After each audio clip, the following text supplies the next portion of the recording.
NBI, CIDG, may PNP, may CIDG, hiwalay pa sa spokesperson ng PNP, meron pang so Ombudsman, NBI, DOJ, PNP, CIDG, DILG. Agad-agad pumayag kami sa joint with the DILG at PNP, but at one point, sila na lang. Kami tahimik para independent. Pero ano na narinig kong statement katulad nung sa CIDG na imbestigahan daw si Robin at kami doon sa pagtakas ni Senator Bato. Mismong boss nyo na mismong DILG at PNP nagsabi na May 13, wala pa kayong hawak na warrant at pending pa sa Supreme Court kung pwede nga i-serve yung warrant. So paano naging pagtakas yun at paano naging krimen na tulungan siyang makalabas? So kung i-imbestigahan nyo ang buong Senate at majority, kailangan yung imbestigahan ng PNP at SILG. Kasi sila mismo nagsabi, wala namang warrant na isa-serve. So, it's getting crazy. Paulit-ulit na lang kayo na maggulo ang Senado. Hindi po ginugulo nyo. Let me backtrack Nung natanggal po last year si Senator Cheese Escudero, lumabas yung anyone but cheese. Anyone but cheese. Pumayag na siya kanina, Senator Loren. Nung February po, inupo po namin si Senator Loren. Doon nagsimula yung mga pressure at doon po nagsimula na narinig namin na kasama sa din yung mga kaso. Sinabi anyone but Loren. Pag-upo ko naman, anyone but Cayetano. To be fair, hindi ko narinig sa Malacanang yan. Narinig ko sa mga kasama natin sa 11. And so far, since May 11 to now, what have we done but try to talk about the bigger picture? To talk about crisis, to talk about values, to talk about God in government, to talk about unity. Bakit kayo takot na yung majority na to ay gawin namin ang aming trabaho? Wala naman kami tinatarget Hindi katulad nung inyong dating majority na talagang tinarget ang Senado para pababain yung rating. Again po wala dapat pagtakpan. Wala dapat po from the President, the Vice President, Senators, managot ang dapat managot. Kaya mag-repent na yung mga dapat mag-repent. Pero sobra po naman ata na lahat na ng sisi, binibintang sa ilang tao o ilang partido lang. Bakit po ba? Yung taas na ng presyo ngayon, pagtaas ng gasolina, yung kawalan ng trabaho, handling ng mga cases ng OFW, yung flood control, yan po ay sisisihin nyo sa opposition. Yan po ay sisisihin nyo sa majority ngayon. So anyway, that's your privilege. Let's have the hearings, then let people judge. And yun ang advice ko sa ONCE. Maghanda na rin, mag-attend kayo.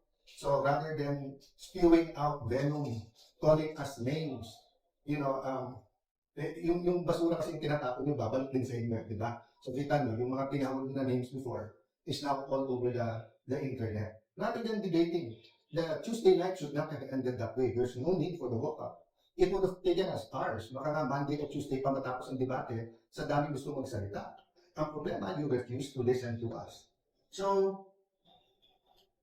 let me talk about many more things. What are the important numbers? Why we have to think about our democracy? Why good governance is important? I'll talk about that sa weekend. But importante, tonight, matulog kayo na nalalaman, meron kayong gobyerno na hindi sunod-sunuran lang. Meron kayong Senado na lalaban. Meron kayong Senado na hahanapin ang katotohanan.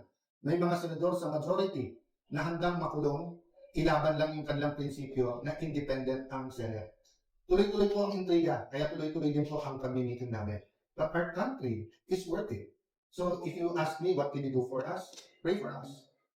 Pray that we stick together, that this majority will be given a chance. But pray then, di ba? Na walang cover-up kahit sino man.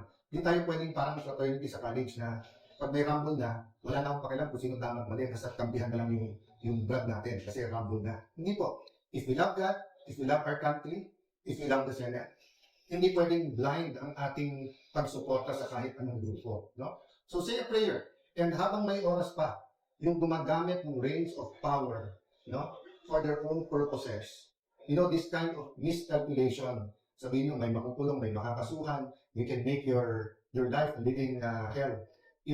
Again and again in history, tingnan nyo how it ends, diba?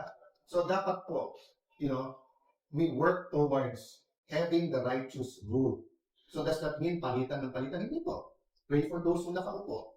Kasi kahit naman po yung apostles, diba? Si Apostle Paul was killing Christians. Nagamit ni Lord.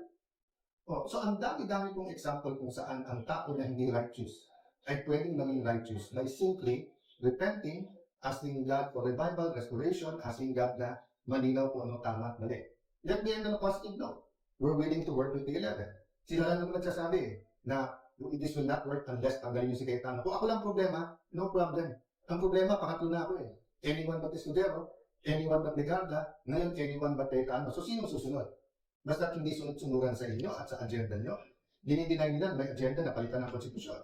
But the reality is, in 2023, di ba, muntik na matuloy, kasi 23 and 22, 24, di ba, itutuloy na talaga yung PI eh. Di ba? So hindi mamatay-matay yung mga issue na to because meron po talaga.